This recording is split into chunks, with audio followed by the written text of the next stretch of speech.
Hear ye, hear ye. Can you all hear me? Ha, that was good. Welcome to the 21st episode of Demos with Dave. I was actually looking over the episode list earlier today that I keep. And I'm approaching 2 years now on this show. It'll be a month from today, I think. This was the first episode with the Vision GS, and now here I am with another Vision engine. So I wanted to get with everybody today and go over the Vision Line Class A. Anticipated engine that was in our big book of this year, so the 2022 big book. And it has lots of features that you've seen before in our Vision Line and Legacy locomotives, as well as a couple of features not seen before, or at least not frequently, and then also one brand new feature that has literally taken us years of work to bring to life. So I would like to get going and talk about this engine, all its features, and what the new feature leads for the future for Lionel trains and command control model trains in general. So starting off here, like I said, in the 2022 catalog, and right there on the cover was our prototype, which was actually a 3D printed prototype, but prototype of the Vision Line Class A 1218. And then in starting on page 14, 15, and then the page after that, there's actually 7 SKUs total of the Vision Class A, 6 of which are in the N&W paint, and then 1 Pilot, which is the unpainted version, which does show the die-cast parts in contrast to the brass parts. And that whole model will get a clear coat so as to not get any corrosion or anything, and the brass parts will be polished and looking good. So we've done pilot versions of many engines before, including the GS, so something you can definitely look up and see what you'd be expecting to get. This actually is all new tooling. So even though Lionel has done the Class A before in scale, we were not able to use that tooling as it does not exist anymore. We also did a Lion Master version of a Class A, which is not the scale version, right? It's the condensed version that is made for smaller curves, smaller layouts. This is not that engine either. This is a full-scale, O-scale N&W Class A locomotive that is 100% new tooling. So those of you who say we never tool up new engines, well, we do. And some people even ask if this was the former MTH tooling, and it is not. Like I said, we cut all new tooling for this locomotive. So with that, we were able to kind of go to the design board, or drawing board.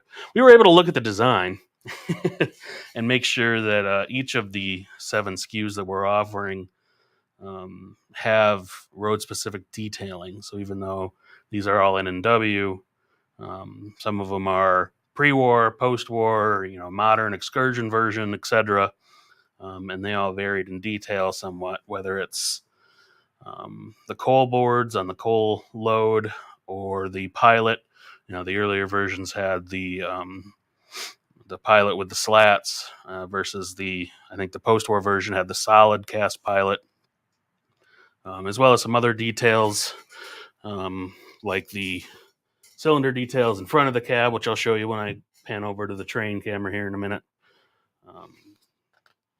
So some of them have the doghouse, some of them do not on the tender. So detail variations, and what you're going to see today is the what we call EPs, engineering prototypes. So these do not represent the final deco, as you'll see in the shipped engines. These were engines created specifically for our engineering work. So this is what we develop the sounds with. This is what we develop the code with. So we tune these for the legacy speed matching, as well as develop the code for the new features. So that's what you'll be seeing today. So let's jump into what the features are.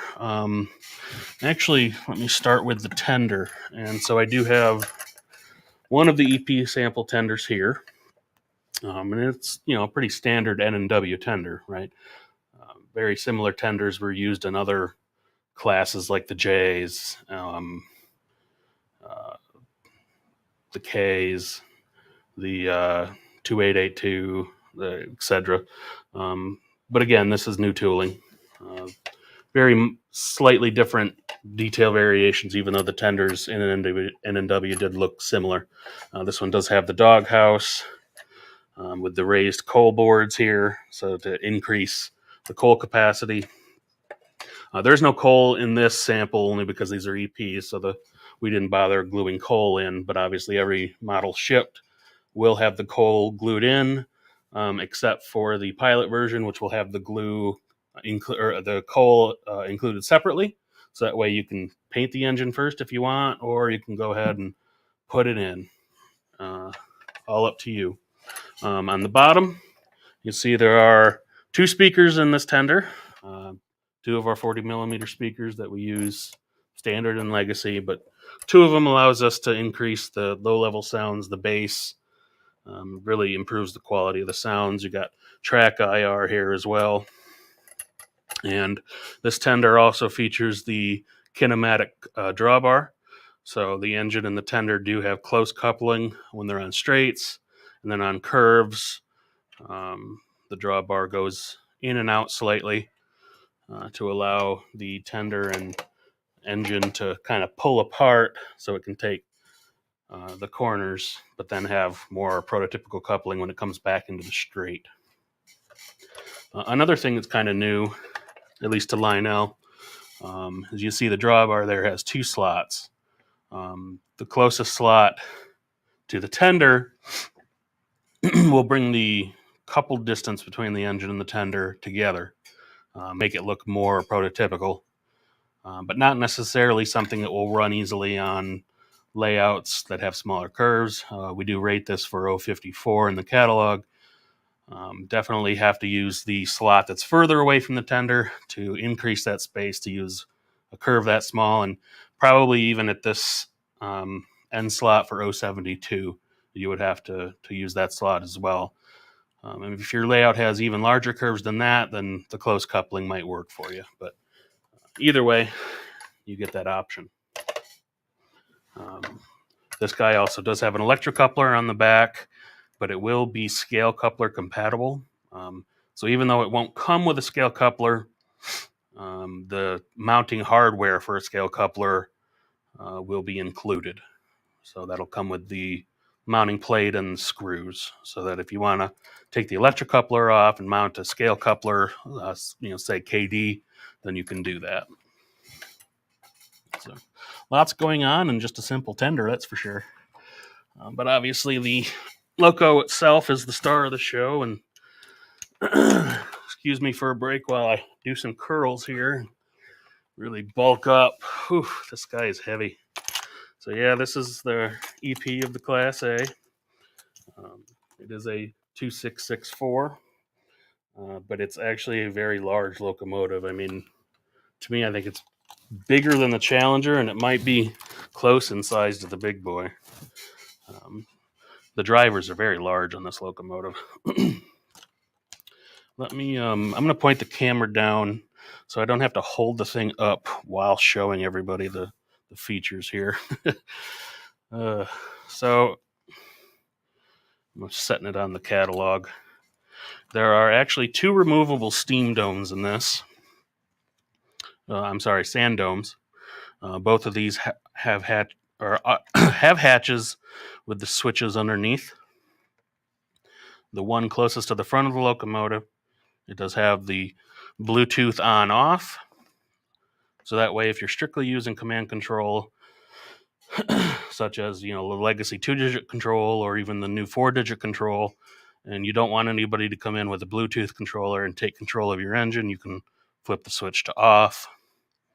And then the other switch is the run program switch. And that switch is used for programming in the 2-digit TMCC ID number or the 4-digit number. And I will talk about that feature here in a little while. I actually want to dedicate quite a few minutes to going over the 4-digit feature, as that is the big new feature that we've been working on for this locomotive.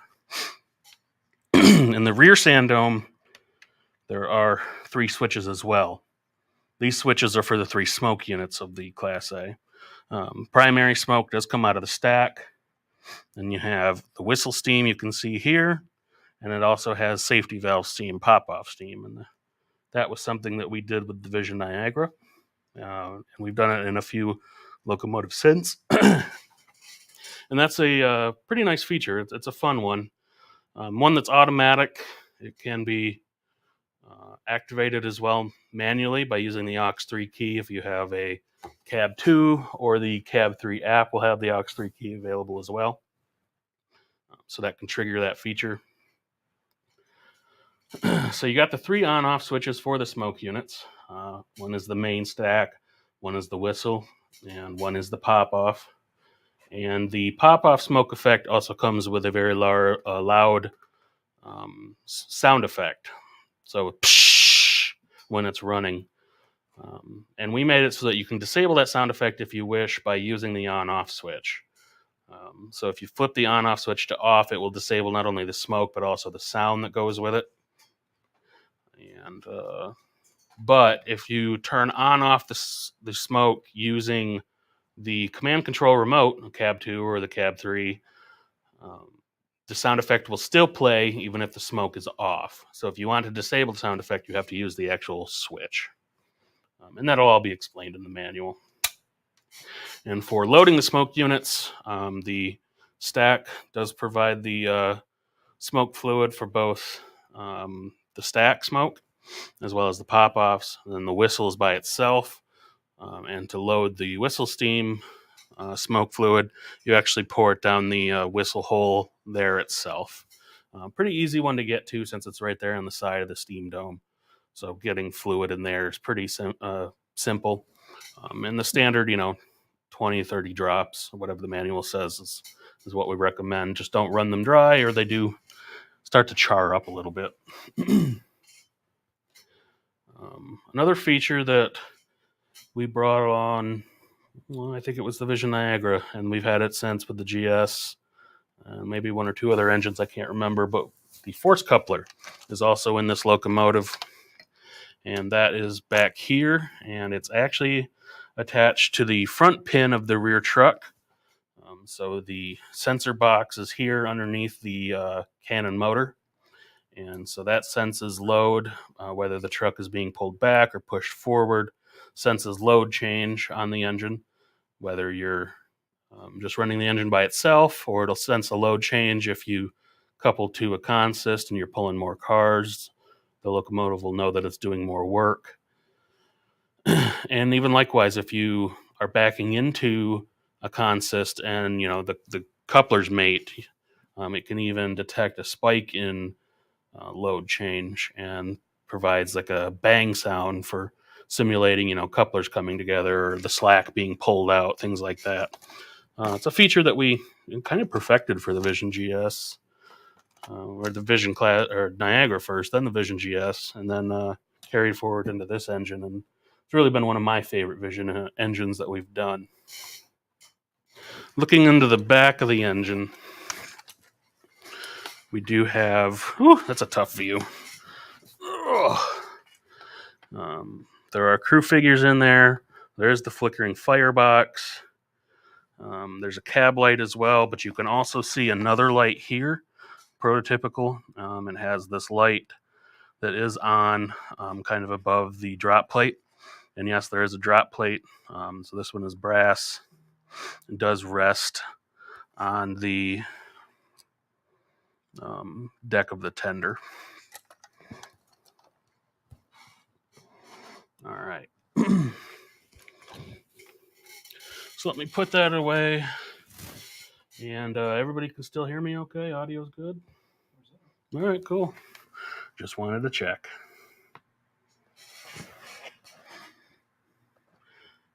I am going to switch on over to the train camera so you guys can actually see the one on the track.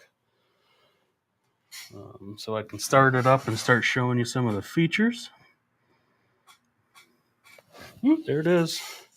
Let me get the camera set up here. At least it was set up. There we go. It would not be a Demos with Dave without technical difficulties. Awesome sauce. All right.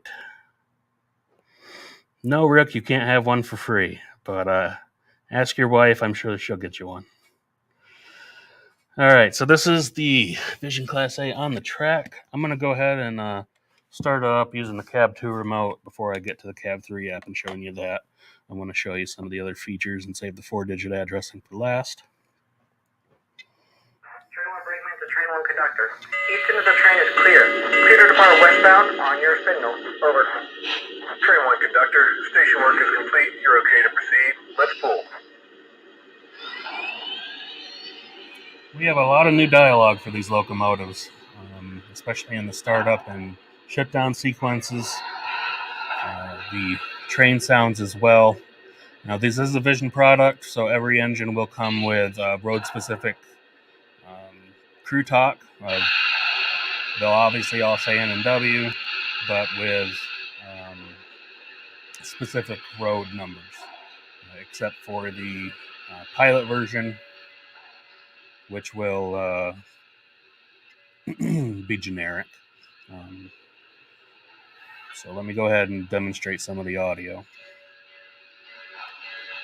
Tower, ready to roll. Can I pull? Over. Please stand by. Out. And the 7 key is the train sounds. Timetable will be used 10 minutes for this stop. I'll tend the fire. Go jump off the state. Better tense that fire while we're waiting. Gonna be a hard pull ahead. Gonna be here a while. Timetable has us pulled here for number 9. She's running about 20 minutes late. Speaking of audio, one thing I forgot to mention when I was holding the engine, there is another speaker up on the locomotive. So in total, this locomotive does have 3 speakers, 2 in the tender and 1 in the engine, which does provide stereo sounds. It really just improves the sound quality and spreads it out across the whole length of the locomotive. Cody, no, the smoke is not on. I'll get to the smoke units here in a minute. I usually hold off turning the smoke on until I talk about it. Otherwise, I'm choking out and can't talk. I already stutter over my words as it is. So, but since we want to talk about the smoke, let's see it.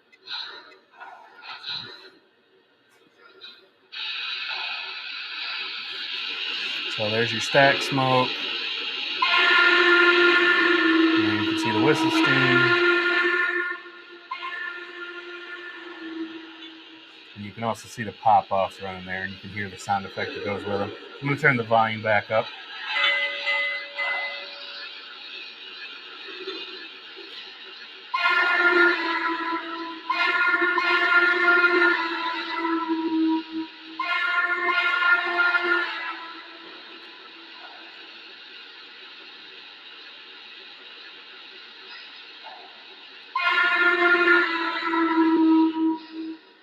And there, the pop-off shut down.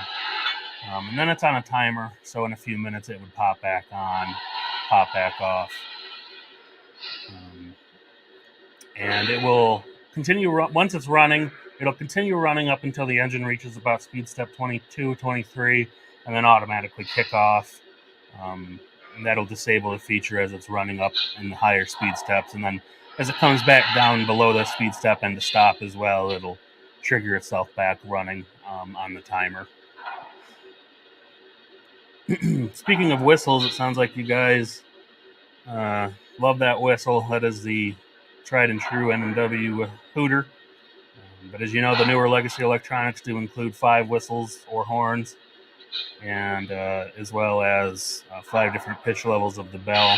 So I'm going to go ahead and run through the different whistles.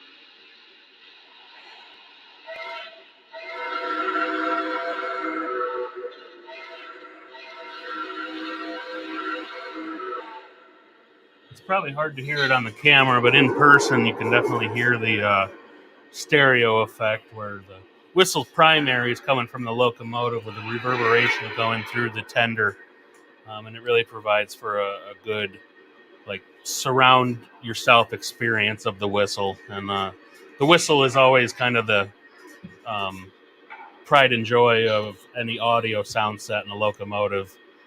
So this one definitely does not disappoint. So I'm going to play the bell now as well.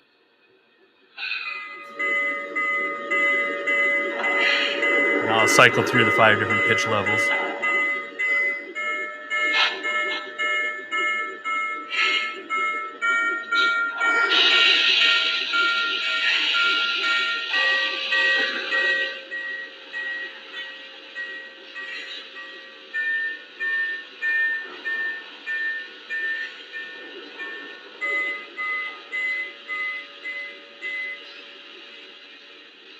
So that's the whistle or the bells. All right, so I'm going to take a second real quick and answer a few of the questions I've seen pop up. Outside line, what grade is a curve is that? We have 072 curves here on the outside loop of our engineering layout, but per the catalog, the Class A will take the 054 curves. It may not be happy about that depending on what rolling stock you use. So if you have longer passenger cars, for example, depending on what their rated curves are, you might have issues with pulling off the track. But we do rate this at 054 for the minimum curve radius to run the engine around. But I do recommend 072 with larger engines like this. Somebody's asking if I'm using the base 2 or the base 3. And we have been using the base 3 here in engineering, and that is what I do have the Class A currently running with. And I will be showing the Cab3 app to run this engine with 4-digit here shortly. I just wanted to stop and answer a few questions first. So. And in terms of ship date for the Class A, it's going to be later this year. It is a much bigger build, and with new tooling, that always adds a little bit of time to the production, but they will make 2022, whether it's November, early December. That I don't have info on right now. Peter does ask if this engine has wheel slip. Yes, it does. So actually, let me just turn the volume back up and demonstrate that. And to do that, if you're using the Cab 2, put the train brake down, give a little bit of throttle, and then release the train brake. And that's how you get the wheel slip feature.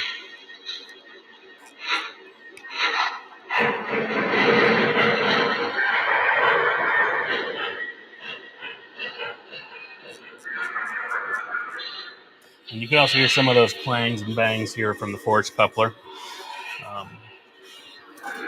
So if, say you have another engine that's coming and coupling up to the Class A,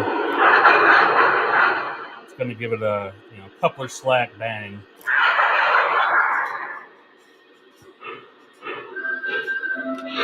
So pretty neat feature, I think, to have the instantaneous load detected so it can give a bang.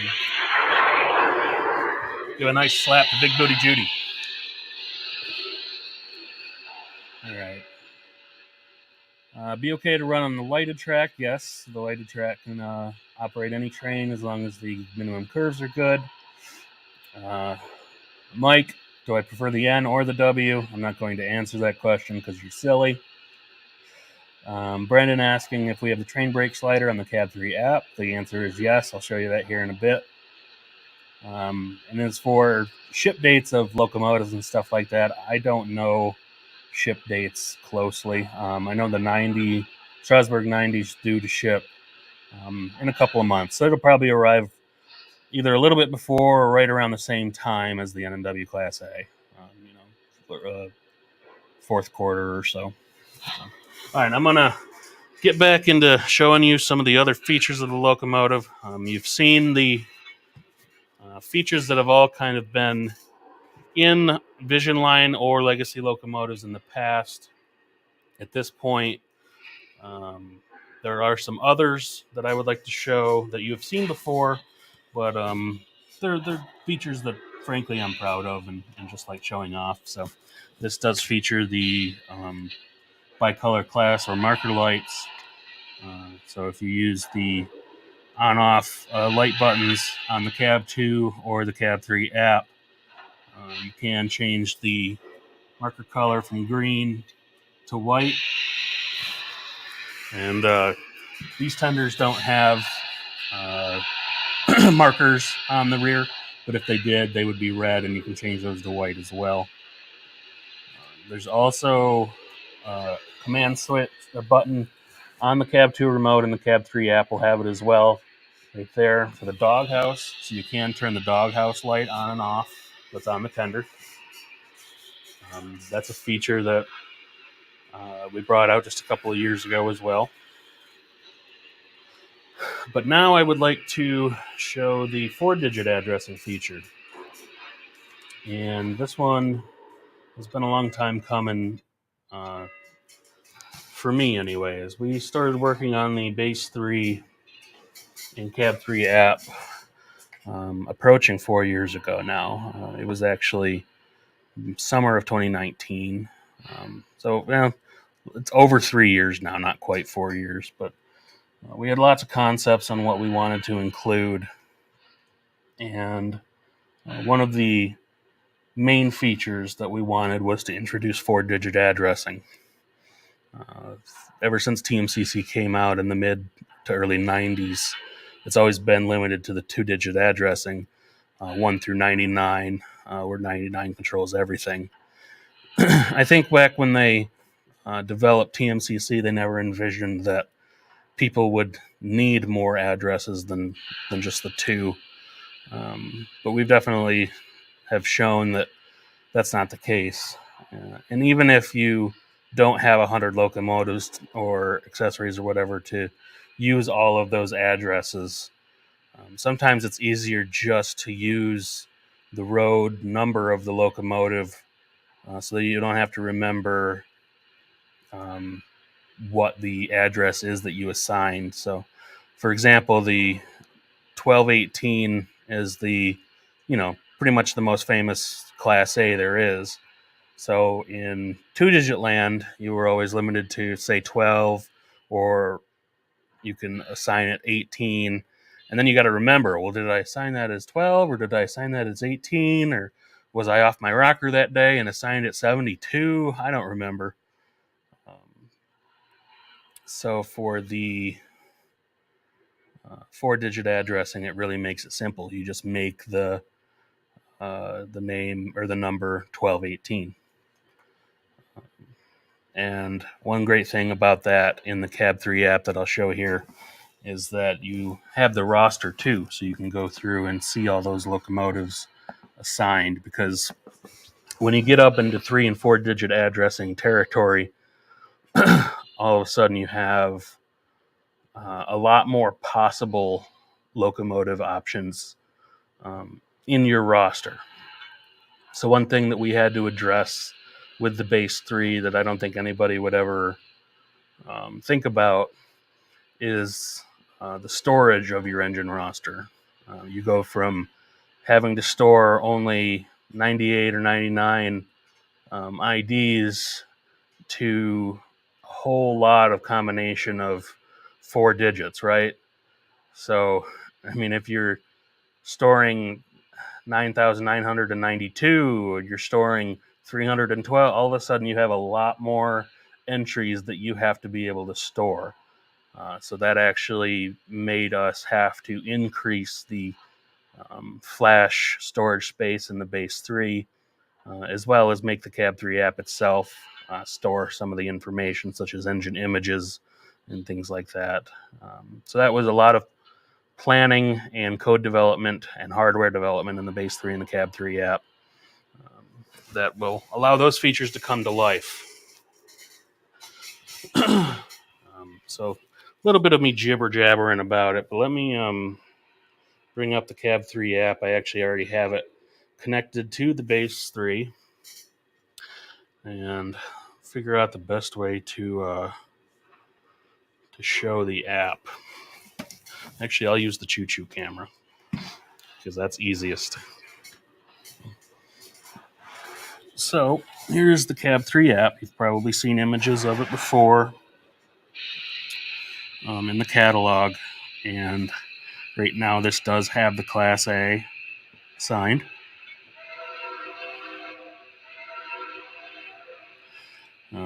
Now, a couple things I want to talk about with the 4-digit addressing. One thing that this radio concept has that the 2-digit legacy addressing does not have is the ability for two-way communications. What that means is not only does the Cab3 and base 3 talk to the engine, but the engine can talk back to the base 3 and Cab3.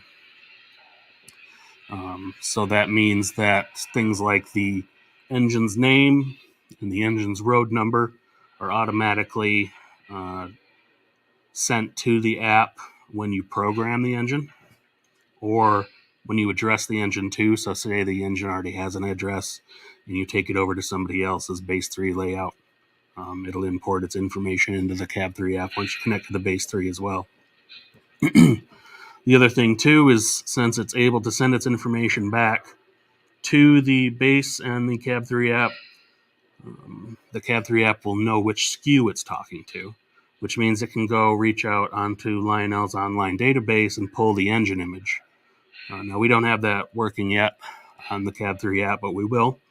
And what you'll see here is instead of just a generic Steam Loco icon, you'll actually see our art rendering of the 1218, for example, or this one actually is the pilot, so you would see the die-cast and brass version of the engine right here, and that would save that icon locally to your cell phone device. Another thing that would be, or that it will be cool with the two-way communication and the 4-digit radios is the constant stream of the metrics. So if you swipe over here, you can see the fuel and water meters. Traditionally, those with 2-digit legacy locomotives are operated when you go over a LCS sensor track. So it'll beam out how much fuel it's used, how much water it's used, and that information is updated every time it goes over the sensor track. With the 4-digit addressing radio with the two-way communication, it can do it without the need for a sensor track. So if you run the train around your layout, you'll actually see the fuel and water levels decreasing in real time.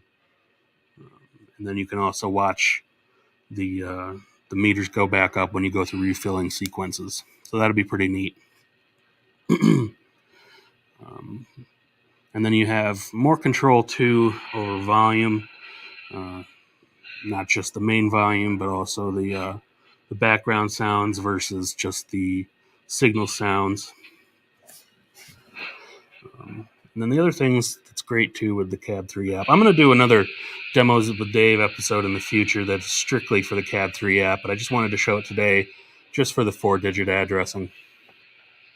And some of these buttons that you'll see probably look familiar to the iCab, but we've definitely added a lot more. For example, like I was talking about the BiColor marker lights earlier, it'll be just like the Cab2 in that you hold down the aux2 key so that you get the lighting menu. And then you can see the cab light. There's the cab light, the doghouse, but also the markers, and you can change the marker colors there as well, Rule 17, etc. And then someone earlier also asked about the train brake and how we're doing the train brake slider in the Cab3 app. Is it's a button here, and then that'll pop up, with the slider. And then when you're done with the train brake, you just hit close, and that goes back to the whistle and horn and bell buttons. So one way to add it into the screen. The trick with the apps is that it's a lot less space than you have with the Cab2. So we still want all the features without losing any of the functionality that the Cab2 has, as well as adding functionality and doing things that the Cab2 could never do, such as the 4-digit addressing. Another great thing too is you can hit engine and punch in your numbers to go to your engine and hit set, or where the engine icon here is, you see the left and right arrows, you can actually tap through and it'll go through numerically. It'll go through your roster. So one cool way to quickly change the locomotives that you're addressing and controlling. Now, going back and talking about the 4-digit addressing again, and how we have set up how it will work. Since the 2 digits is obviously what everybody now out there is going to be able to control, since the base 3 hasn't shipped, and most people are used to 2 digits, that is going to remain separate in the Class A from the 4-digit, 3 and 4-digit addressing. What that means is for the Class A is that you can have a 2-digit address and a 4-digit address. So the engine you're looking at here on the track currently is programmed as number 12 in 2-digit land and number 1200 in 4-digit land. So that's one way that, say you have your Cab3 app that you're controlling the locomotive with using the base 3. And then you have a friend that also has a Cab2 that's connected to the base 3. He can control the engine through TMCC ID 12 while you control it through 1200 or 12, depending on your choice. And if you choose not to use the 2-digit address, it'll just stay defaulted as 1. And vice versa, if you only use it in 2-digit mode, I think the default 4-digit address we're using is 1234 or 1111. I can't remember at the moment. We'll have to visit that in the manual. But so that way it'll have continuity and defaults that you can use. Speaking of continuity, as everybody knows, TMCC ID 99 controls everything on your layout. TMCC ID or 4-digit ID 9999 will do the same thing for 4-digit locomotives. So we're reserving that ID to do the same thing as 99 does with 2 digits. There's a lot of possible features and development that we are unlocking and finding we can do with 4-digit technology. It's not just another address that you can call your engine out by. It's adding things such as the real-time metrics and the two-way communication, and we're exploring more. And one great thing about the base 3 and the Cab3 app is since they are updatable from the field, which means you guys will be able to update the firmware in your base 3 and update your Cab3 app, is that as new features come alive, we'll be able to roll those out and you can update them without having to send stuff into us to do it for you. So I think those are pretty cool features. All right, I'm going to remove the chooch cam. Shut that down. All right. So that's where we stand with that. I want to go back through and look at some of your questions. Let's see here. All right, Eric asked, there's two-way communication available with all legacy engines and only 4-digit? Only 4-digit. The legacy radio, which dates back to the TMCC radio, dating back to the early 90s, was only one-way communication from the remote to the engine. The engine did not have the ability to send information back, and that's the way that it is with legacy locomotives now. They are not two-way communication able. They are only one-way. So the two-way communication is limited to the 4-digit addressing and also with Bluetooth. So if you use the Lion Chief app, that's how it's able to pull up its name number and go out and find the image and pull that down locally. Richard asked if the app will work on larger devices, and that is yes. The Cab3 app will be available for not only smartphones, but tablets as well, Android and iOS. And we've even tested it on some Android tablets, and it looks good. So the way we set the app up is to be able to automatically size itself depending on the screen that it's attached to. So that way you don't have, cut off buttons or whatnot. It'll automatically adjust. So let's see what else we got. What color will the train be? Thank you. I think most of these are black, but you'll have to reference the catalog for that one. I think there was one that's a what if paint scheme, sort of painted up like the 611 or the J class. Upgrades free of charge. Keith, anytime we do base 3 firmware updates or the Cab3 app, those updates will be free. We'll support it just like we do or have currently with the Cab2 and the base 2 firmware updates. Those will be uploaded to the website and you'll be able to go out and download them. And I think somebody asked about the Cab2 as well and whether we're going to continue with the firmware updates there. And I guess now as good of time as any is we released 1.70 at the end of last year. Said it was going to be the final Cab2 update, and well, I figured out that I lied about that unknowingly. We will have a 1.72 firmware update available here later this year that addresses a couple of things. Number one, there is a bug in the legacy crane and boom sound car operation in the Cab2 remote that needs fixed. And we have identified that fix, and that's in testing now. And we're also making a few more Cab2 changes specifically for the base 3. A lot of those revolve around the integration of RF and Bluetooth line chief engines with the base 3 so that the Cab2 can operate through the base 3 to control the Bluetooth and RF locomotives.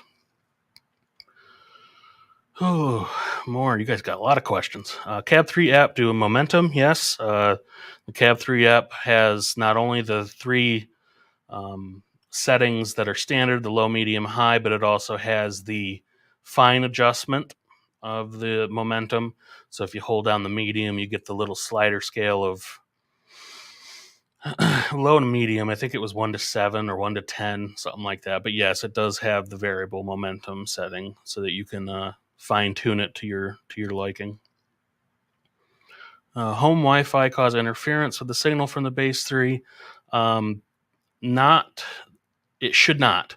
And the reason I say that is because since the base 3 has Wi-Fi and has the ability to connect to your home network, using whether WPS or it'll be using the configuration app that we're going to include with the base 3 for a PC tool where you can configure your Wi-Fi connection. And it's how I recommend people when they get their base 3. It's how I recommend operating it is by connecting it to their home router. And the reason I recommend this operation is so that when you're using the Cab3 app with the 4-digit addressing or Bluetooth engines or whatnot, for the app to be able to go out and grab the images of that engine and pull them down locally, you do need an internet access. And if you're already connected to the base 3 using your smart device just one-on-one, then you don't have internet access to go out and get those. So that's why I will recommend connecting your base 3 to your home Wi-Fi network. And when the base 3 ships, all the information on how to do that will be included on the website that we're currently building for the base 3. Let's see. Status of the 060T. That's a cute little engine. It's the second time we're running that one. I'm excited for that one. Those likely won't ship until next year. I mean, the order window's not even closed yet. And we don't even get a production schedule until the order window's closed and tally up the orders, send over the POs to the factory. The factories work on the production schedule, etc. So let's see what else. Can the base 3 be able to run without the use of Wi-Fi, but can't be used in hotspot? I'm not sure what you mean. The base 3 can be a standalone Wi-Fi network, which is its default, but it also can connect to your home Wi-Fi router. So whatever you're choosing is, or you don't even have to use Wi-Fi, right? If you're only using a Cab 1L or a Cab 2, you don't even need the Wi-Fi. So Robert bought a Cupola cam caboose and I can't get the Android version of the app. So the Android version of the Wi-Fi camera app is not on the Google Play Store. And that has to do with the manufacturer of that camera. So what we did was we took the app, and it's actually available for download on Lionel.com. We have a specific web page for it where you can download it onto your Android device and install it that way. There's a walkthrough with instructions on the Lionel.com site. So if you go to Lionel.com and you type in, Wi-Fi camera Android, it should pull up that web page, and you'll be able to download it that way. Ooh, man, you guys got a lot of questions. Is there a list of canceled items from 22? I don't think there were many canceled items. I know we did cancel as one person is asking, the LC2 turbine. That engine might come back in the future. We only offered it in a set, and the numbers were not that great. But if we, maybe in the future, we might have the option of offering it again separate sale and seeing better numbers that way. For a release date of the Base 3 and the Cab3 app, there's currently not a precise month or date when that's going to be released. I originally was targeting the end of this year, and it's looking more and more like that's not going to happen due to development. It's on me and my team. We're working hard on the Base 3 development. And simply put, I don't want to ship it until it's right, And so if we have a list of items that we're still working on, still perfecting or getting right, that work is going to continue until we get everything right where we want it. Even though we're going to be offering over-the-air updates for firmware that can be done in the field, I still would like to have the initial release of the Base 3 come with zero problems. So that's what's going to push back the release date of the Base 3 and the Cab3 app a little bit, probably into 2023. And I'll talk about that more in the future as we have updates as we continue working on this. So let's see. Somebody asked scale miles per hour on the display in the Cab3 app. No scale miles per hour. While we have the ability to do that, we simply can't due to another company's patent. I'll just leave it at that. So us displaying scale miles per hour would be a patent violation. So that's why we use our speed steps.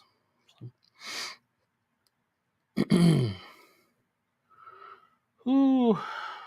Okay, I think you guys got me tired. I'm going to go take a nap now. There's a lot of questions, a lot of good questions. So I hope everybody's excited as I am about the Vision Class A, the 4-digit, the Base 3, the Cab3 app, all the new stuff that we've worked really hard for over the past few years. New tooling on the Class A, new tooling on the Base. I mean, we're just doing new R&D every day, not letting the world affect how much effort we're putting in a new product, not letting changes or in competition affect what we're doing. We're going to continue to strive to be the best in the model train realm, in the toy train realm, because that's what I think we're known for, is being the best, and people have high expectations for us, and we have high expectations for ourselves. So going to continue that and try to do the best we can. And I really want to say I appreciate all of you tuning in, watching the videos, and asking questions, getting the feedback on what people are excited about or what they would like to see. So once again, thank you, everybody, and look for me doing another episode of Demos with Dave, probably sometime in September, when the craziness of the production code season for us kind of winds down. So I'll see everybody then. And in the meantime, happy choo-choo training. Bye-bye.